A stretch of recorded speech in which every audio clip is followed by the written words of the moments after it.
बिस्मिल्लाहिर्रहमानिर्रहीम। अस्सलाम वालेकुम। मैं हूं जलील खान कुलाची। आप देख रहे हैं मेरा यूट्यूब चैनल। डक्की भाई केस के हवाले से गुफ्तगू करेंगे। कुछ इंतहाई अहम तरीन डेवलपमेंट सामने आई है, वो आपके सामने रखनी है। वही हुआ जिसका डर था। डक्की भाई की जमानत की दरख्वास्त एक मरतबा फिर मौखर हो गई, तवील हो गई, तवील कर दी गई या हो गई, या फिर आपके सामने मैं सूरत हाल रखूंगा तो आपको खुद समझ आ जाएगी कि मसला हुआ क्या है। और इसी तरह आरूप जतोई साहबा के हवाले से उनकी भी आज केस था, उनकी भी आज दरख्वास्त लगी हुई थी। उसमें क्या कुछ बना वो आपके सामने रखना है। और इसके अलावा डक्की के एक दोस्त हैं, असद उर्फ बाबा। बाबा के नाम से मुख्तलिफ उनके व्लॉग के अंदर, तकरीबन हर एक व्लॉग के अंदर उनके साथ होते थे। बाबा बाबा उसको लोग कहते थे। उनकी गिरफ्तारी के हवाले से एक खबर आई है। उनको कहाँ से गिरफ्तार किया गया, कैसे गिरफ्तार किया गया और क्या हिसाब किताब है, ये सारी तफसील भी मैं आपके सामने रखता हूँ। पर आज एडिशनल एंड सेशन जज साहिबा हैं साजिदा साहिबा। उनकी अदालत के अंदर डक्की भाई और अरूप, इन दोनों की समाअत वहाँ पे लगी हुई थी। अरूप जतोई साहिबा की समाअत हुई, उनको मजीद 8 दिन की मोहलत मिल गई। और ये NCCIA को या फिर FIA को ये कहा गया कि आप मजीद 8 दिन तक इनको गिरफ्तार न करें, क्योंकि उनका एक चल रहा है, उनको एक गिरफ्तारी का खदशा था। तो उन्होंने एक दरख्वास्त दायर की थी। मुख्तलिफ के लिए उनको मोहलतें मिलती आ रही हैं, 15 दिन की, 10 दिन की। आज उनको 8 दिन की मजीद मोहलत मिली है कि अरूप जतोई को गिरफ्तार नहीं किया जाएगा।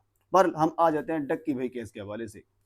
25 तारीख को ये NCCIA को नोटिस जारी किए गए थे एडिशनल एंड सेशन जज साहबा की जानिब से कि आप रिकॉर्ड पेश करें, आप बताएं, क्योंकि दरख्वास्त लगी हुई थी एडिशनल एंड सेशन कोर्ट के अंदर डक्की भाई की जमानत के हवाले से। अब आप अंदाज़ा करें कि आज इस वजह से आगे चली गई जमानत, क्योंकि NCCIA FIA रिकॉर्ड पेश नहीं कर सका। मतलब ये है कि आप 25 तारीख को जब कोर्ट ने हुक्म जारी किया था, जब कोर्ट ने नोटिस जारी किए थे, तो NCCIA को किस बुनियाद के ऊपर नोटिस जारी किए थे? ये क्या NCCIA को क्या कहा था कि आप आए, हम अपनी शक्ल दिखाएं, आप इधर आकर ये प्रूव करें कि क्या NCCIA एक इदारा है, आप इधर आकर प्रूव करें कि हम पाकिस्तानी हैं। ये कोई सवाल नहीं है।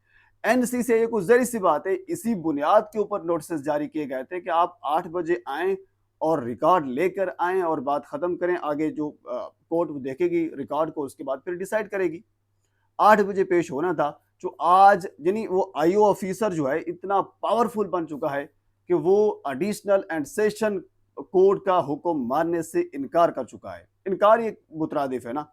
और पीछे आपने ये भी देखा था जब जुडिशल मजिस्ट्रेट दफ़ा 30 के नईम भट्टू साहब की अदालत के अंदर भी इस किस्म के बेशुमार वाक़यात हुए हैं और इस केस के अंदर हुए हैं। इसको मजीद आगे लेकर जाते रहे, बेबुनियाद किस्म की जो तवीलें हैं वो देते रहे। ये इस किस्म ये हो गया, आज वो हो गया, आज जज साहब नहीं आए और आज रिकॉर्ड पेश नहीं किया गया। और same is it additional and session court के अंदर भी यही किया जा रहा है।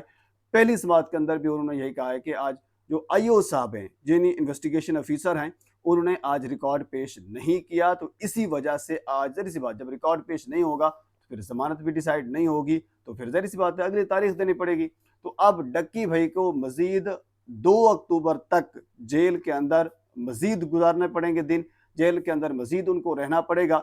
वजह क्या है कि वजह यही है कि IO साहब रिकॉर्ड आज पेश नहीं कर सके। अगर रिकॉर्ड पेश कर देते, अमूमन हमने ये तकरीबन बेशुमार केसेस के अंदर हमने ये देखा है कि जब भी कोई बंदा, यानी अगर इस किस्म के केसेस हो, यानी छोटे मोटे केसेस, तो उसमें जब भी कोई बंदा जुडिशल होता है, जुडिशल होने के बाद जो ही उनकी जमानत की दरख्वास्त लगती है तो जमानत उनको मिल जाती है। बड़े बड़े केसेस के अंदर भी हमने देखा है जमानत मिल जाती है। लेकिन एक केस डक्की भाई का है जिस चीज़ की हमें समझ नहीं आ रही कि जुडिशल मजिस्ट्रेट के हवाले से भी यही किया गया, वहाँ पर भी बहुत सी कोशिशें की गई लेकिन कामयाब नहीं हो सके। अब एडिशनल एंड सेशन कोर्ट के अंदर भी यही मामला हमें नज़र आ रहे हैं। और मेरी जो कोर्ट रिपोर्टिंग है, जो तजर्बा है, उससे मैं अब ये नतीजा निकाल सकता हूँ कि मुझे नहीं लगता कि एडिशनल एंड सेशन कोर्ट के अंदर डक्की भाई को जमानत मिले। ये हाई कोर्ट के अंदर ही इनको जाना पड़ेगा और हाई कोर्ट में जाकर फिर कोई मामला डिसाइड होगा, जो बज़ाहिर हमें लग रहा है। पर आगे देखते हैं, अल्लाह बेहतर जानता है। पर ये 2 अक्टूबर को दोबारा जो है वो कहा गया है NCCIA को कि आप मेहरबानी करें रिकॉर्ड पेश करें। अब रिकॉर्ड पेश करेंगे तो उसके बाद फिर कोर्ट रिकॉर्ड को देखेगी, रिकॉर्ड देखने के बाद फिर डिसाइड करेगी। देखने के बाद डिसाइड करना, अभी मामला बहुत कुछ आगे है, पर अभी तो रिकॉर्ड ही पेश नहीं किया है। पर हम अब आ जाते हैं बाबा के हवाले से। डक्की के करीबी दोस्त हैं असद उर्फ बाबा, कुछ ज़राए ये कन्फर्म कर रहे हैं। अभी तक को कोई रिपोर्ट हमारे सामने इस किस्म की नहीं आई कि उनको किस अदालत के अंदर पेश किया गया और उनका जो जिस्मानी रिमांड है वो भी लिया गया है।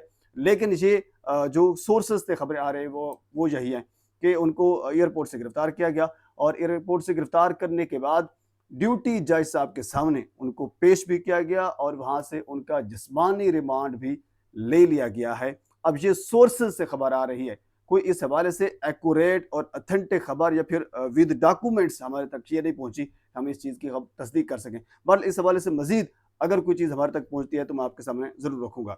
आज जब समाअत थी तो समाअत के बाद जब उस्मान साहब ने प्रेस कॉन्फ्रेंस की, जो वकील हैं डक्की भाई के, और उसके बाद फिर डक्की की फैमिली वो हमेशा हर पेशी के ऊपर उनके साथ होती है। आज भी उनके भाई, उनकी वाइफ, उनकी वालदा, ये सारे लोग आज भी वहाँ पे मौजूद थे। उनसे सवालात भी मुख्तलिफ किए गए कि आपको ये लगता है कि जो वकला यानी जो टीम है डक्की भाई की, वो सही तरीके से केस को रिप्रेजेंट नहीं कर पा रहे, जिसकी वजह से मज़ीद जो केस है वो तवील होता जा रहा है, आखिर इसमें वजह क्या है? तो इसके ऊपर भी उन्होंने आज ये वाज़ेह कर दिया है, उन्होंने यही कहा है कि हमें अपने वकील के ऊपर एतमाद है। ठीक है, ये अपनी जगह पे मौजूद हैं, लेकिन मैं बज़ाते खुद ये समझता हूँ कि क्योंकि आपको याद होगा सबसे पहले एक और वकील थे, उसके बाद फिर रांझा साहब आए थे। रांझा साहब नाइब सदर हैं लाहौर हाई कोर्ट बार के। याद रखिए, रांझा साहब को वकालत आए ना आए, वकालत भी उसको आती है, अल्लाह माफ़ करे, ऐसी बात नहीं है। वैसे मैं एक यानी एक वो कह लीजिए कि रस्मन ये बात कह रहा हूँ, लेकिन सियासत उनको ज़्यादा आती है।